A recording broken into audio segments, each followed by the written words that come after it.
ქართული ოცნების მიზანი ამ ქვეყანაში გაანადგუროს დემოკრატია, მრავალპარტიულობა და მის მიზანია რომ აკრძალოს პოლიტიკური პარტიები, თუმცა ეს იმდენად აბსურდული მიზანია ქართული ოცნების პირობებშიც და ივანიშვილის მოღრეცილი გონების პირობებშიც კი, რომ ამაზე კომენტირება უბრალოდ შეუძლებელია. მათ ჰქონდათ დრო 13 წელი იმისთვის, რომ გამოეძიებინათ შესაბამისი საქმეები.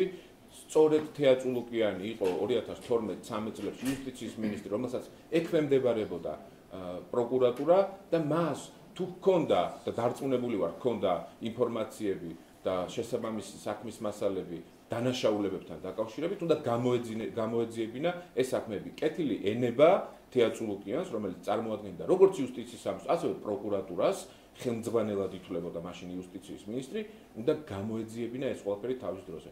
13 წელი გავიდა ქართულ სასამართლოში, საქართველოს სახელმწიფო სასამართლოში ამ 13 წლის განმავლობაში გაჩერებულია უამრავი საქმე, რომელიც არ არის გამოძიებული და ამაზე პასუხისმგებლობა მხოლოდ და მხოლოდ ქართულ ოცნებას ეკისრება.